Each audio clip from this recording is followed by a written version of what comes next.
everyone. Welcome to Unleash with Megan, the podcast where we dive deep into the art and science of overcoming challenges and achieving extraordinary, remarkable, amazing results. I'm Megan Rovnak, your host, and I am so excited to be joined by Nicole Brooks today. Nicole is a highly skilled home inspector, but this career is not what she was expecting. With a master's in international commerce and over 12 years of experience in construction and maintenance, Nicole brings both brains and boots on the ground experience to the job. She's certified, sharp, and ready to share her unexpected journey of how she went from where she thought she was going to go to where she ended up. Nicole, thank you so much for joining us today. Please tell us a little bit about your unexpected journey. Hi, Megan. Thank you for having me. I'm excited to be here. Back in 2014, when I was graduating from getting my master's degree and living in Chicago, of course, I'm applying to jobs and trying to finally move forward in my life. I was excited, as new graduates are. And I found that it was quite a struggle, and the jobs didn't come as I thought. So I did that for about 2 years, just Ubering and doing whatever I had to do to make it. And it just wasn't coming to fruition. I had to make the hard decision to move back to Pennsylvania. And when I did that is when my life started to change, doing that pivot and recognizing that what I was doing wasn't working out. So I moved back to Pittsburgh at the end of 2016, early 2017, and started to apply for jobs here, and also looking for networking opportunities. I didn't know anyone. So I found a professional group that was going to volunteer, a professional business group, that was going to volunteer at the local food bank. And I thought that would be a really great opportunity, not only to help others, but to also meet people in a professional capacity and maybe make a contact. And I did make a contact. I met my future wife at the volunteer event, and then, well, we got married and life went on. She has 2 kids. So for a couple years, I was kind of a homemaker. I was taking care of the kids. They were quite young when I met my wife, and but still thinking, what am I going to do with my life? Because the kids aren't going to be small forever, and I'm not going to be needed to be at home and keep everything together. So I started pondering and looking and wondering, can I do anything with my degrees? What about my mechanical background? Can I get back into something like that? Or should I? Do I want to? Mm-hmm. And somehow I came across home inspection. Never heard of it before. Didn't know anything about it. But it looked intriguing. It was interesting. I mentioned it to my wife, who has bought in a couple homes and has experience with home inspectors and home inspection itself. And she was like, yeah, you'd be really good at that. That's something that you're meticulous, you're detailed, you like the mechanics of things and understanding them, with your background. And she's like, you should look into that. So I did, and ended up taking the courses in 2019. I started early. I think it was like around January. I blew through them. I just was so hyper focused because I want, like I said, the kids are going to start getting older. I wanted to be ready to kind of transition to working away from the home. So I blew through the courses in about 3 months.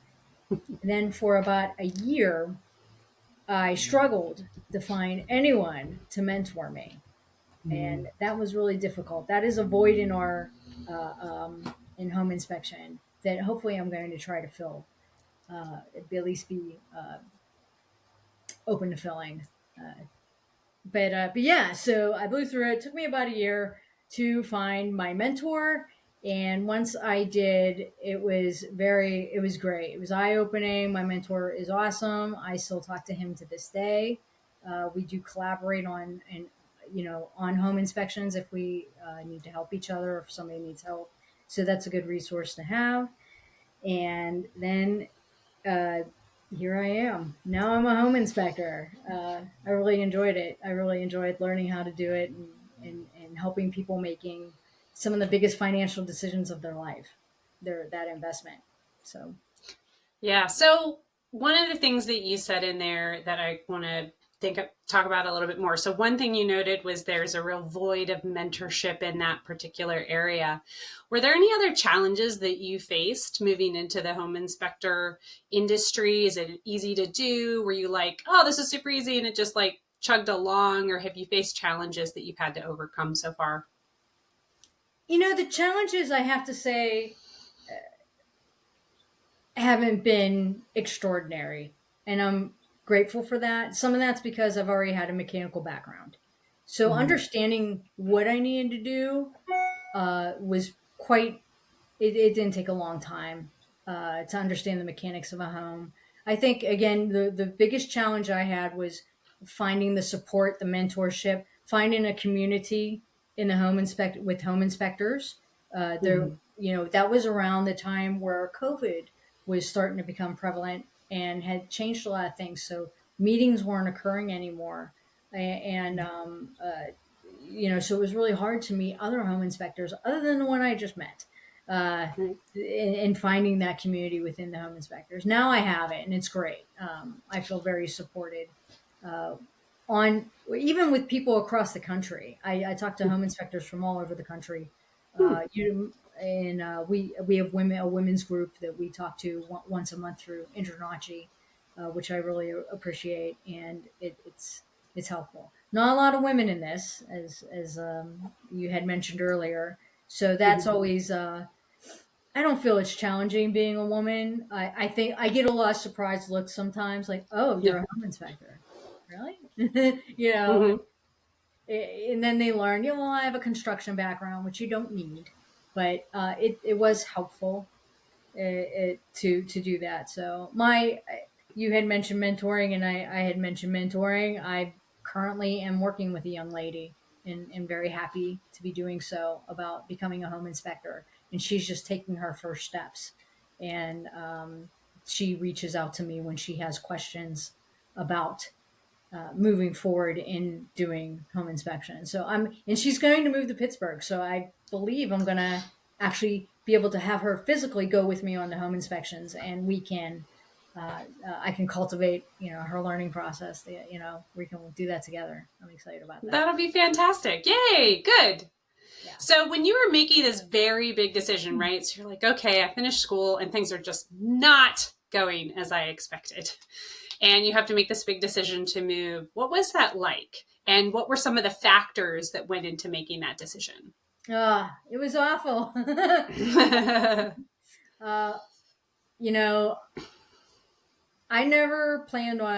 did not plan on moving back to Pittsburgh ever. When I left, I left. I was done with that. I'm done with that in my life. And life has a funny way of saying, no, you're not. So when I came back, yeah, it's a good point to bring up. When I came back, I was tail tucked. Felt like a complete failure, lost. I was not in a good place. I was not in a good place financially.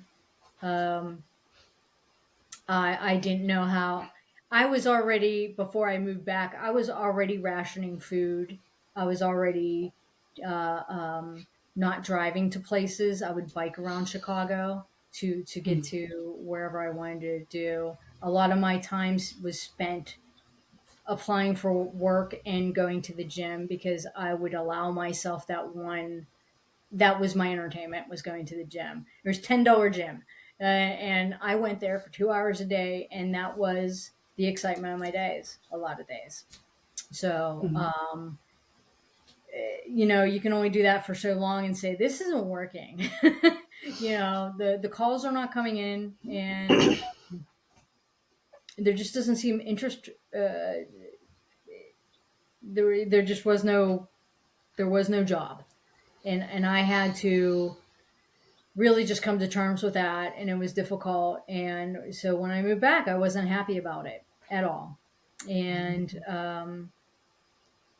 I didn't, obviously I didn't plan on meeting someone I was going to marry and have kids, and some of the things that happened really quickly.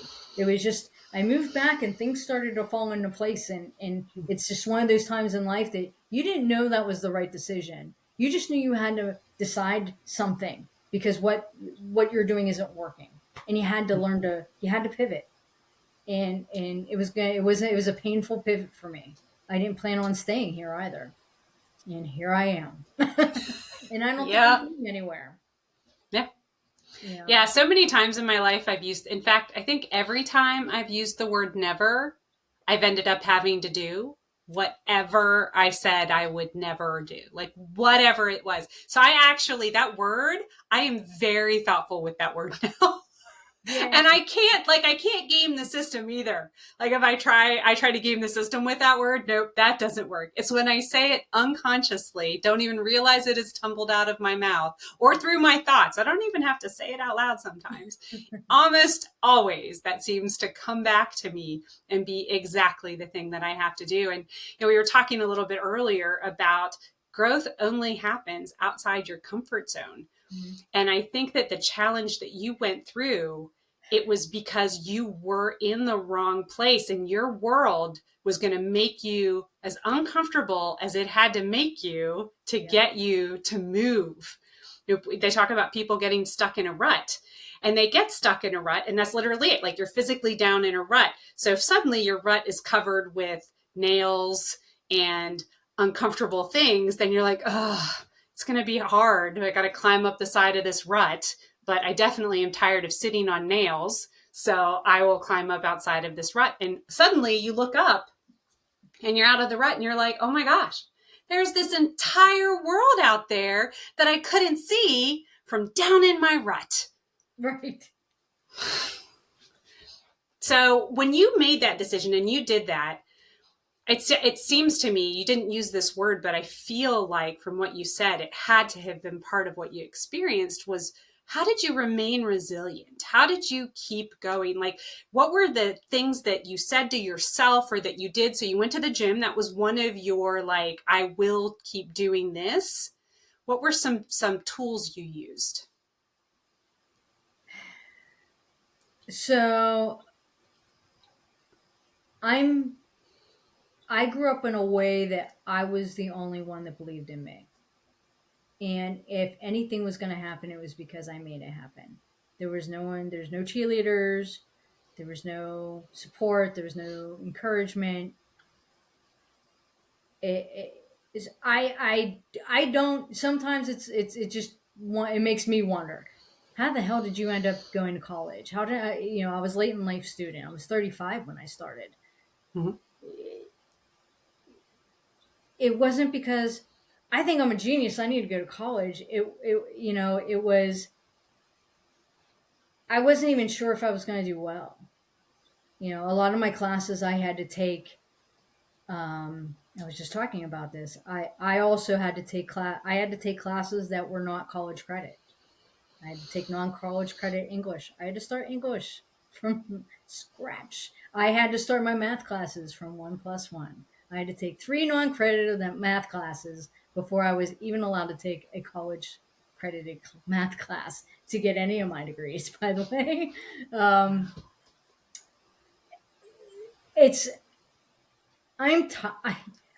exhausted a lot because I'm the one that's cheering myself on. Yeah. That's amazing. Like, do you ever take stock of just all of the things that you've done yourself? The word that popped into my head as you were saying that was grit. You have an innate grit that has driven you through all of these things simply out of a determination to do it, is what it sounds like to me. I was watching a TED Talk one time. I don't think I watched the whole thing, honestly. It was probably a clip.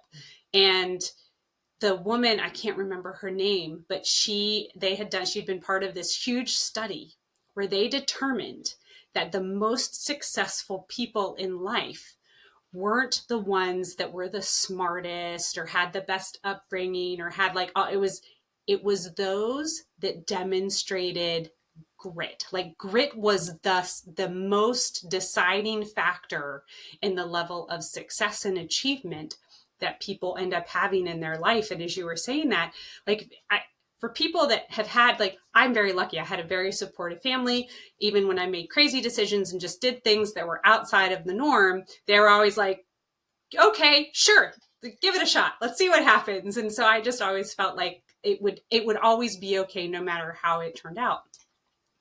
And when I meet someone like you and I talk to someone like you, and to see that you created that inside yourself to just keep going, that is a genuinely impressive and remarkable thing that you should be incredibly proud of, because not everybody takes that road. I know you're like, Megan, please don't do that, but I'm doing it.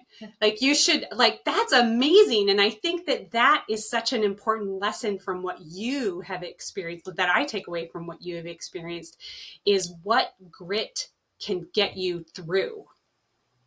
You just don't stop. You keep moving, you keep going, you do the next thing, and you don't let the negative talk stop you. Yeah, it's still there. Yeah, it can be really frustrating, really hard to overcome, but you're just like, nope, I'm going to keep going. You can just, whatever, I'm going to keep going. I have to say, it's not a deterrent. I just like anyone else, I have the negative talk in my head. I'm really trying to flush it. It's difficult. It's a bad habit, but I will say, with all my negative talk, I am surprised I haven't quit sometimes, and just talk. I'm sure I've talked myself out of things and opportunities that wasn't, but it almost drives me. It's not a good relationship, though. The negative talk isn't a good relationship, but I have used it as a driving force, and it doesn't work like that for everyone. Not everyone can take that. Um, Apparently, I can. You turn it into motivation. You're like, oh, I'm going to prove you wrong. Just because that voice in my head said that, I'm going to go do it just because you said I couldn't. Right. Yeah. That's amazing. So when you think about all of these things, you think about these big choices that you made, these things that you achieved in spite of and overcame and pushed through, and then you chose a path that was unexpected. You did things you didn't want to do, and then they turned out so much better than you ever could have expected. And then you're still like, and I'm still here, and I didn't expect to be here, but here I am. And you're doing things that are outside what you thought. What are some of the big takeaways? Like, if you're helping somebody else going through a difficult time or making a difficult decision, what are the kinds of things that you would tell them or share with them that might help them through that? Definitely don't stop. Don't stop looking. Don't stop asking. Don't stop searching. I wasn't going to find a mentor. A mentor just wasn't going to knock on my door and say, "I can't wait to train you." I had to. I can't wait to train my competition. I had to continue to look, continue to ask, continue to search. I had more than one person that was willing to consider mentoring me, but the barrier that other person put up, which was a financial one, which I don't feel is fair for anyone starting a career, trying to learn something, wasn't okay with me, and so I had to turn down that opportunity and continue to search. Now, because of that, I did finally find someone, but it does, and it takes time. And you have to try different things. But like I said, at that moment, well, by the time I did find a mentor, COVID happened not long after, so it was really difficult for a couple years. But luckily, I was able to continue going on. But yeah, don't stop, and ask with detail. I find with more detail, people actually understand what you need and what you want, and then they can make a right decision if they can actually help you. If you're not detailed about it, then they might not feel like they have the tools to help you or want to. Mm-hmm. It might find, and they might not be sure about it. So details are important, and have more than one skill set. Oh, that's another good one. Yeah, have more than one skill set. Be open to, continue learning. Okay, you learned the thing and you have a mentor, but what else can you learn to help enhance either what you're already doing or just a side thing? I'm not just a home inspector. I also am a radon tester. I don't have to do home inspection or test for radon. I also test for mold. I also test for termites and wood destroying insects. Yeah, you don't need a home inspection to get those tests either. So those are some side things for now. That's fantastic. So I heard, don't settle, don't give up, and don't stop moving. Just keep going. And then inside the don't settle was know what you want. Really be clear and be willing to communicate it. Not just be willing, communicate it. Because I think you're absolutely right. That's something that I talk to people about often, is having clarity in your goal and the thing you're trying to achieve and telling the world what it is. If you don't tell the world that you want a mentor, the mentor's not going to magically show up on your door and knock, right? Exactly what you said. You have to, it's not just being out and actively looking, it's telling people, putting it out in the world, because you never know who you're going to say it to that's going to know the person that you need to be connected with. I just happened to say it to the right realtor, and that's who introduced me to my mentor. That's fantastic. Wow. Yeah. Thank you so much. Well. Sorry, go ahead, please. Go ahead. Oh, I just said it worked out really well. And I was, yeah. Fantastic. Thank you so much. I think those are really important takeaways. And I hope people, you never know who's going to hear these things in the moment when they need to hear them. Right. And it can you can literally change the trajectory of someone's life. So thank you so much for sharing your story, because it will help people, and taking your lessons learned so that they can realize that those are the things that they can implement to get through, get beyond, and achieve the things they want to achieve. So thank you so much for your time, and thank you so much for your willingness to share those. Yeah, you're welcome. Thank you. Thank you for having me. Absolutely. So this is Unleash with Megan. Thank you so much for joining us. I want to encourage you all to learn more about Nicole Brooks. We'll have some information so that you can connect with her if you want to learn more or talk to her about her journey and the things that she's done. And as always, I hope you have a magnificent day.